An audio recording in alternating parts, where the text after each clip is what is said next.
ये है obeys CA1 and जिस दिन से लॉन्च हुआ है आपके काफ़ी सारे क्वेश्चंस, काफ़ी सारे कमेंट आ रहे थे कि बताओ ये आखिर ओबेज CA1 सिस्टम कैसा है, इसको परचेज़ करें या नहीं, ये इस सिस्टम के कंपैरिजन में कैसा है, ये उस सिस्टम के कंपैरिजन में कैसा है। आज आपके इस वीडियो में बहुत सारे डाउट्स तो क्लियर होंगे ही, साथ ही साथ आप दूसरों को भी गाइड कर पाएंगे अगर कोई इस सिस्टम के बारे में आपसे सवाल पूछेगा तो। वीडियो में आगे बढ़ने से पहले दो इंपॉर्टेंट बातें। ये सिस्टम मुझे भेजा है ओबेज ने। अब क्योंकि ओबेज ने खुद ये सिस्टम भेजा है तो ये बात बिल्कुल दिमाग से निकाल देना कि इस सिस्टम की केवल यहाँ तारीफ़ें होंगी या इसकी पूरी बात आपको खुलकर नहीं बताई जाएगी। जी बिल्कुल नहीं, पूरी बात एकदम ट्रांसपेरेंट तरीके से जो भी सिस्टम में है मैं आपके सामने रखूँगा। जैसे हर सिस्टम का पोस्टमार्टम होता है, जैसे हर सिस्टम का ऑपरेशन होता है, हर सिस्टम के प्रोज एंड कॉन्स बताए जाते हैं, ठीक वैसे ही इस सिस्टम के भी टोटली प्रोज एंड कॉन्स आपको बताए जाएंगे। दूसरी इंपॉर्टेंट बात यह कि वीडियो देखने के बाद अगर आपका मन हुआ इस सिस्टम को परचेज करने का तो इसका बेस्ट बाय लिंक डायरेक्ट दिया गया डिस्क्रिप्शन में, वहाँ से परचेज कर सकते हैं। तो स्टार्ट करते हैं डिज़ाइन एंड लुक से, क्योंकि इस बार ओबेज ने काफ़ी कुछ अलग किया है। ओबेज के जो मैंने पहले सिस्टम ट्राई किए थे उनमें और इसमें काफ़ी ज़्यादा डिफरेंस है। स्टार्ट करते हैं इसकी बड़ी सी सब वूफर कैबिनेट में, जहाँ आपको 8 इंचेस का ह्यूज एंड मैसिव वूफर मिलता है जो कि एक्टिव है, फ्रंट फायरिंग है। पीछे की तरफ आपको बेस रिफ्लेक्स पोर्ट जो कि काफ़ी बड़े साइज का है, एक ऑप्टिकल पोर्ट, एक HDMI, पांचों सैटेलाइट स्पीकर्स को लगाने के लिए पोर्ट्स और एक एक्स्ट्रा सब वूफर को लगाने के लिए पोर्ट। जी हाँ, ये तो कुछ यूनिक होने वाला है, इसको अभी आगे देखेंगे। फ्रंट में डिस्प्ले, वॉल्यूम नॉब, कुछ जरूरी button control, USB and SSD को लगाने के लिए पोर्ट मिल जाते हैं। दोस्तों इसके पीछे जो एक एक्स्ट्रा सब वूफर का पोर्ट मिलता है ना, वो केवल यूनिक है बल्कि उसके कुछ अलग बेनिफिट्स हैं जो मैं आपके साथ अभी थोड़ी देर में डिस्कस करूंगा। इसके अलावा दोस्तों आपको 5 सैटेलाइट स्पीकर्स मिल जाते हैं, 2 फ्रंट, 2 रियर, एक centre channel speaker. Centre channel speaker को छोड़कर जहां आपको 2 मिड रेंज ड्राइवर मिल जाते हैं, बाकी चारों स्पीकर्स में आपको एक एक मिड रेंज ड्राइवर मिलता है जिसका साइज है 4 इंचेस का, और हर एक सैटेलाइट स्पीकर में आपको एक एक ट्यूटर मिलता है जिसका साइज है 2.5 इंचेस का। और दोस्तों एक कंप्लीट जो पैकेज है, इसका टोटल पावर आउटपुट है 200 वॉट RMS एंड ओबेज के हिसाब से इसका पीक पावर आउटपुट है 500 वॉट। और इन सब के अलावा आपको एक रिमोट कंट्रोल मिलता है जो कि ओबेज के पहले रिमोट कंट्रोल से बिल्कुल अलग है। इसमें बहुत ही ज़रूरी ऑप्शंस इस बार इंक्लूड किए गए हैं, जैसे कि बेस ट्रैवल आप रिमोट से कंट्रोल कर सकते हैं। इस बार 2.1 से 5.1, 5.1 से 2.1 का जो एक मोड का जो बटन दिया गया है इसमें, वो काफ़ी यूज़फुल है। और तो और किसी भी कनेक्टिविटी ऑप्शन में आप स्विच कर सकते हैं, जैसे कि HDMI, ऑप्टिकल, ब्लूटूथ या फिर FM, USB, कुछ भी। साथ ही साथ इसमें और भी यूजफुल बटन्स दिए गए हैं, जैसे कि रियर स्पीकर्स की आप वॉल्यूम को कंट्रोल कर सकते हैं, सेंटर स्पीकर की वॉल्यूम को आप इंडिविजुअली कंट्रोल कर सकते हैं, फ्रंट स्पीकर की वॉल्यूम को भी कंट्रोल कर सकते हैं। इन टोटली दोस्तों लुक्स एंड डिजाइन की मैं बात करूं तो जिन लोगों को पहले ओबेज के सिस्टम से काफ़ी दिक्कत थी कि ये बोल the old fashion and classy look के साथ आता है, वुडन सा लुक लगता है, इस बार उनको मुझे नहीं लगता कोई दिक्कत होने वाली है। लुक एकदम एक स्टैंडर्ड लुक है, काफ़ी अच्छा लग रहा है, और आपके फर्नीचर हो, घर हो या कोई और जगह हो रखा हुआ, काफ़ी इंप्रेसिव लगेगा। दोस्तों मैं यहाँ एक छोटी सी इंपॉर्टेंट बात याद करना चाहूँगा, जहाँ हर कंपनी साउंड बार अपने लॉन्च कर रही है, काफ़ी कम कंपनी से जो इस तरह के मल्टीमीडिया स्पीकर सिस्टम लॉन्च कर रही हैं। देखिए साउंड बार नो डाउट बहुत अच्छी चीज़ है और कंपनी काफ़ी उसमें R&D कर रही है, लेकिन एक चीज़ को लेकर जो साउंड बार को प्रॉब्लम होती है वो ये कि आप लिसनिंग डिस्टेंस या टीवी के साइज़ के अकॉर्डिंग साउंड बार को एडजस्ट नहीं कर सकते।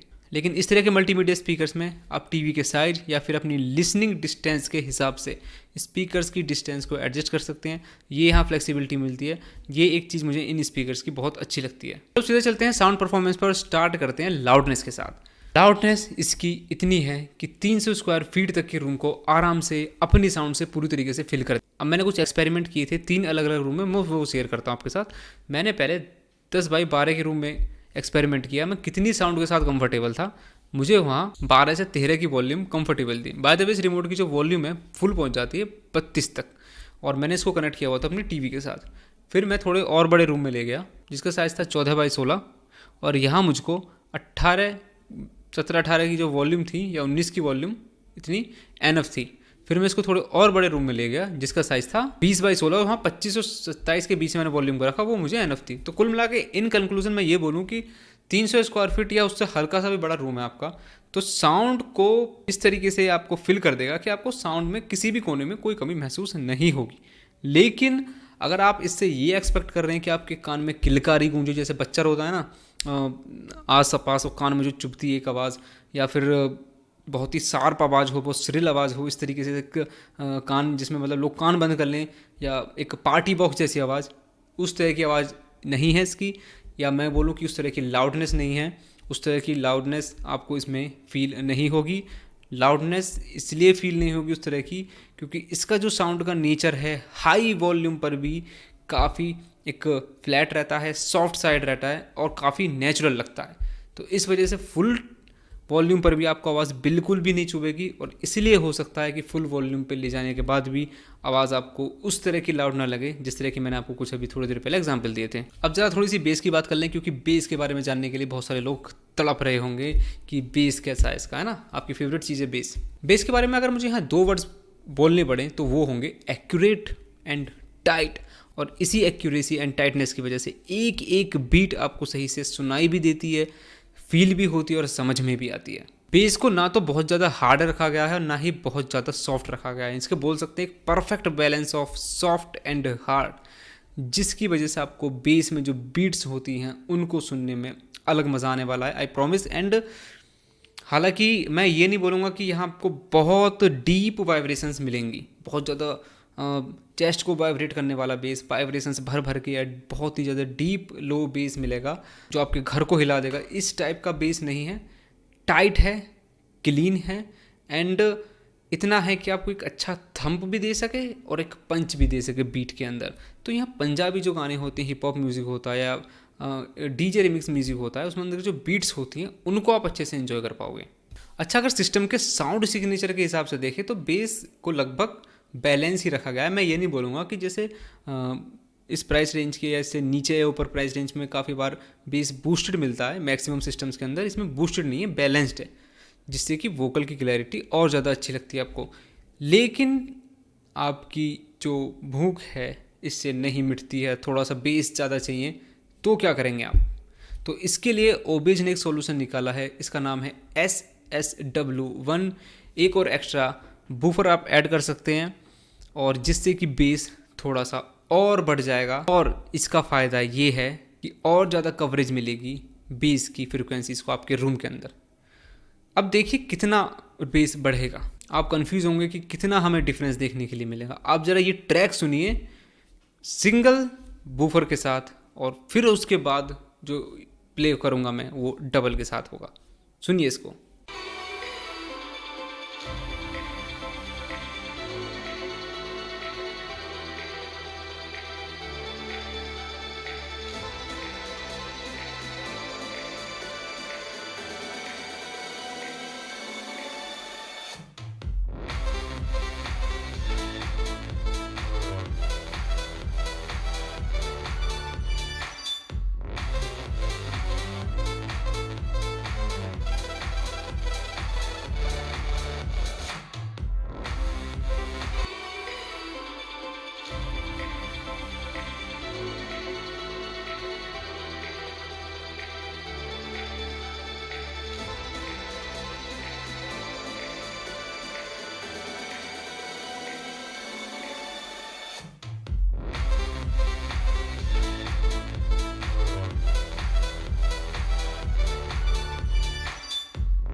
अगर आपको ये ट्रैक भी समझ में नहीं आया तो मैंने डिस्क्रिप्शन में लिंक डाला है। एक आपको मिलेगा ऑडियो सैंपल जिसका नाम है वन ओनली, और एक मिलेगा 1+1।